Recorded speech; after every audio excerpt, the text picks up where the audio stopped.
고성, 뭐 욕설만 안 나왔지 재판정에서 나올 수 있는 건 다 나온 셈인데 이거 끝나고 노승일 씨가 본인 SNS 통해서 이런 얘기를 했어요. 이종우 실장. 네네. 뭐 박 전 대통령이 사면이 되면 본인은 자살을 택하겠다는 이제 극단적인 얘기까지 했는데 이거를 우리가 어떻게 받아요? 일단 저는 이제 그 최순실 씨 변호인 측과 또 이경재 변호사 측의 의도가 사실은 제대로 먹혔다? 이렇게까지 저는 생각을 하는 게 의도라는 건 딴 게 아니라 어찌됐든 노승일 부장이, 노승일 씨가 흥분하게 만들고 또 그렇게 함으로써 사실은 어떤 적절하지 못한 어떤 언어들이 쏟아져 나오고 그래서 이 사람의 어떤 사적인 부분까지 드러나게 된다거나 했을 때 이 사람에 대한 어떤 신뢰도 이거 떨어뜨리는 게 재판부에만 호소한 게 아니라 국민의 지지도 좀 일부 국내 지지도 받고 있는 사람 아닙니까? 그런데 자꾸 이렇게 이런 표현들 굉장히 부적절한 표현이거든요. 뭐 그런 어떤 극단적 행동을 암시하는 그런 어떤 그 표현들이 그런데 사실 그 이날 뭐 욕설만 안 나왔다고 앵커가 말씀하셨지만 욕설도 나왔어요. 그러니까 그 노승일 씨가 그 재판부가 잠깐 휴정하고 증인이 좀 쉬었다 들어와라 했을 때 이 방청객에서 굉장히 큰 어떤 욕설도 나오고 막 이랬었거든요. 그러니까 그 감정을 추스르지 못하고 집에 가서 아마 밤늦게 12시 가까운 시각에 저 글을 올렸던 것으로 보입니다. 그런데 아까도 말씀드렸지만 노승일 씨가 흥분하게 만드는 것이 일단 목적이라면 그 목적은 달성된 게 아닌가. 노승일 씨가 아주 지금 흥분한 상태에서 SNS를 올린 거는 그렇죠. 맞아 보입니다. 보셨던 것처럼 이렇게 국정농단 재판이 이제 본격적으로 시작이 된 느낌인데 이런 박근혜 전 대통령과 최순실 씨를 수사한 특검보 출신 이규철 변호사가 갑자기 이슈의 중심에 섰습니다. 뭐 여러분도 기억나시겠지만 브리핑도 브리핑이었지만 이제 패션 대변인으로 참 유명했었는데 먼저 당시 모습부터 화면으로 보시죠. 국가 경제 등에 미치는 상황도 중요하지만 정의를 세우는 일이 더욱더 중요하다고 판단하였습니다. 일단 연장이 된다면은 다른 대기업에 대한 수사도 상당히 중요한 부분 중에 한 가지라고 생각합니다. 예, 이현정 의원님 네. 지금 뭐 이규철 특검보의 모습을 저희가 오랜만에 봤는데 지금 어떤 이슈가 있는 건가요? 지금 이제 이규철 특검보가 이제 특검보가 되기 전에 원래 이제 판사였습니다. 그러니까 로펌에 있다가 이제 이쪽에 이제 특검보로 왔는데 아마 특검보를 하면서 그 로펌에서 상당히 좀 빨리 돌아오라고 이제 SOS 쳤던 모양이에요. 왜냐하면 로펌에서는 이제 사건이 수임이 돼야 되는데 이규철 특검보가 사실 그 로펌의 에이스였거든요. 그러다 보니까 결국 사건 수임이 안 돼서 굉장히 어려워졌습니다. 그러다 보니까 이규철 특검보가 당초 기한은 좀 빨리 복귀를 했어요. 근데 이제 그 로펌에서 이번에 그 롯데 측 이제 그 재판을 맡았는데 문제는 이제 신동주 전 부회장 측의 어떤 이제 변호인을 맡았어요. 예. 그러니까 그러다 보니까 지금 사실 특검에서 이제 롯데에 대한 수사를 했지 않습니까? 신동빈 그렇죠. 회장에 대한 수사를 했잖아요. 그러다 보니까 결국 그 반대편에 지금 변호인이 서게 된 거예요. 그래서 혹시나 이게 특검의 어떤 했던 그 수사 결과를 가지고 혹시 이용하는 거 아닌가 이런 이제 의혹이 있는 것인데 저는 그렇습니다. 이렇게 변호인은 기본적으로 뭐 악마도 변호해야 된다는 정도로 누구는 변호인 할 수가 있겠죠. 그렇지만 이제 예를 들어서 전임에 예를 들어 수사했던 그런 내용들이 실제 자기 변로에 이용돼서는 안 될 텐데 이제 그런 부분 관련해서 이제 지금 문제를 제기하고 있는 상황입니다. 예. 관련성이 좀 없었으면 좋겠는데라는 생각을 그냥 상식적으로 해보지만 이거는 법조인한테도 한번 여쭤봐야 될 것 같아요. 백 변호사님. 문제가 있는 건 맞는 거 아니겠어요? 근데 이제 이규철 특검보가 만약에 지금 현재 공소유지를 위해서 특검팀에 지금 잔류하고 있다면 아예 못합니다. 그건 법적으로 못해요. 뭐 겸업 자체가 금지가 돼 있으니까. 그런데 아까 조금 전에 말씀하셨던 것처럼 로펌 측의 입장도 있고 이규철 특검보 입장에서도 공소유지하면서 지금 본인의 경제적인 문제까지 다 떠안기는 좀 쉽지 않은 거잖아요. 그래서 일단 특검 잔류는 거부하고 나서 이제 개인 변호사로 지금 이제 로펌 안에서 활동을 하고 있는 건데 이제 걱정되는 건 그거죠. 이번에 특검 조사 대상 중에 롯데도 껴 있었거든요. 그랬죠. 그죠? 그러니까 신동빈 회장 같은 경우는 어쨌건 조사도 좀 받고 그랬었는데 그 내부 정보를 활용하면 어떻게 하느냐라는 문제잖아요, 지금.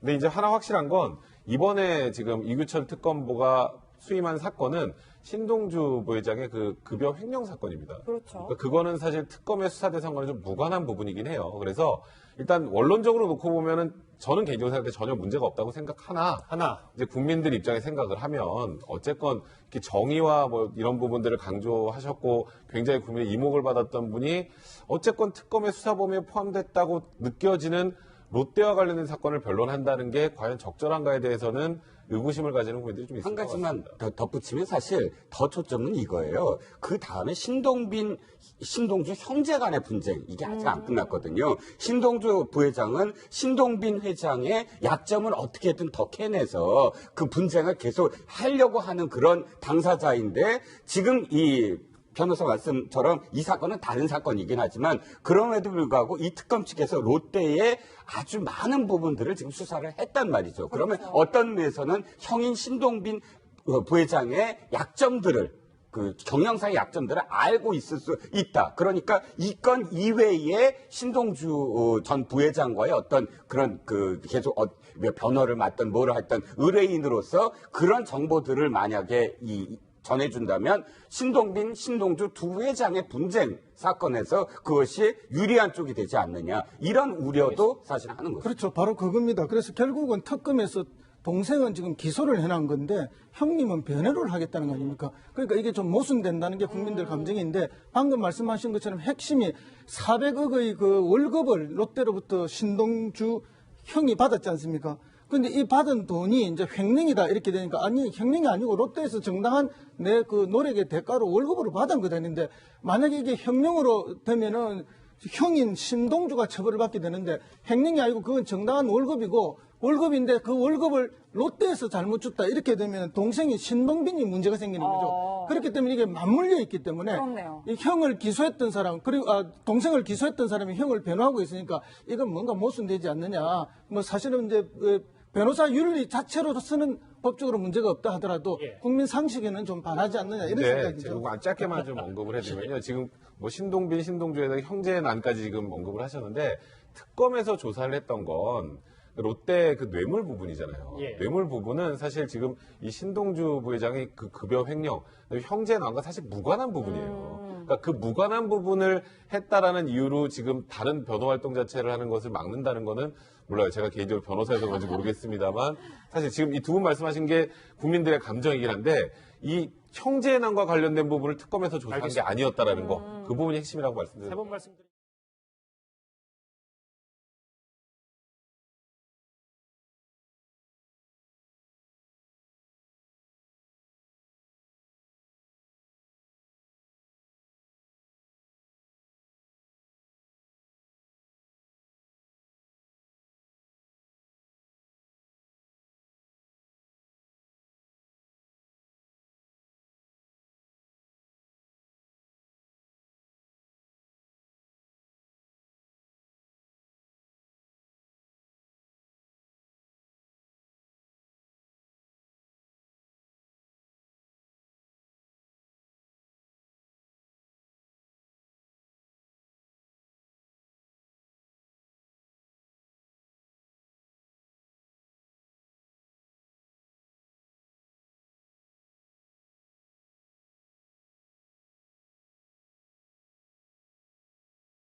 욕설도 나왔어요. 그러니까 그 노승희 씨가 그 재판부가 잠깐 휴정하고 저 증인이 좀 쉬었다 들어와라 했을 때 이 방청객에서 굉장히 큰 어떤 욕설도 나오고 막 이랬었거든요. 그러니까 그 감정을 추스르지 못하고 집에 가서 아마 밤늦게 12시 가까운 시각에 저 글을 올렸던 것으로 보입니다. 그런데 아까도 말씀드렸지만 노승희 씨가 흥분하게 만드는 것이 일단 목적이라면 그 목적은 달성된 게 아닌가. 노승희 씨가 아주 지금 흥분한 상태에서 SNS를 올린 거는 맞아 보입니다.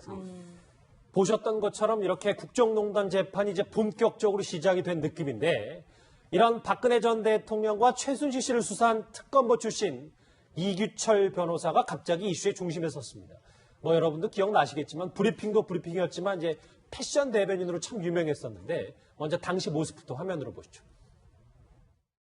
국가 경제 등에 미치는 상황도 중요하지만 정의를 세우는 일이 더욱더 중요하다고 판단하였습니다. 일단 연장이 된다면은 다른 대기업에 대한 수사도 상당히 중요한 부분 중에 한 가지라고 생각합니다. 노승일 부장이 노승일 씨가 이 흥분하게 만들고 또 그렇게 함으로써 사실은 어떤 적절하지 못한 어떤 언어들이 쏟아져 나오고 그래서 이 사람의 어떤 사적인 부분까지 드러나게 된다거나 했을 때 이 사람에 대한 어떤 신뢰도 이거 떨어뜨리는 게 재판부에만 호소한 게 아니라 국민의 지지도 좀 일부 국민의 지지도 받고 있는 사람 아닙니까? 그런데 자꾸 이렇게 이런 표현들 굉장히 부적절한 표현이거든요. 뭐 그런 어떤 극단적 행동을 암시하는 그런 어떤 그 표현들이 그런데 사실 그 이날 뭐 욕설만 안 나왔다고 앵커가 말씀하셨지만 고성, 뭐 욕설만 안 나왔지 재판정에서 나올 수 있는 건 다 나온 셈인데 이걸 끝나고 노승일 씨가 본인 SNS 통해서 이런 얘기를 했어요. 이종우 실장. 네네. 뭐 박 전 대통령이 사면이 되면 본인은 자살을 택하겠다는 이제 극단적인 얘기까지 했는데 이거를 우리가 어떻게 받아요? 일단 저는 이제 그 최순실 씨 변호인 측과 또 이경재 변호사 측의 의도가 사실은 제대로 먹혔다 이렇게까지 저는 생각을 하는 게 의도라는 건 딴 게 아니라 어찌됐든 예, 이현정 의원님 네. 지금 뭐 이규철 특검보의 모습을 저희가 오랜만에 봤는데 지금 어떤 이슈가 있는 건가요? 지금 이제 이규철 특검보가 이제 특검보가 되기 전에 원래 이제 판사였습니다. 그러니까 로펌에 있다가 이제 이쪽에 이제 특검보로 왔는데 아마 특검보를 하면서 그 로펌에서 상당히 좀 빨리 돌아오라고 이제 SOS 쳤던 모양이에요. 왜냐하면 로펌에서는 이제 사건이 수임이 돼야 되는데 이규철 특검보가 사실 그 로펌의 에이스였거든요. 그러다 보니까 결국 사건 수임이 안 돼서 굉장히 어려워졌습니다. 그러다 보니까 이규철 특검보가 당초 기한은 좀 빨리 복귀를 했어요. 근데 이제 그 로펌에서 이번에 그 롯데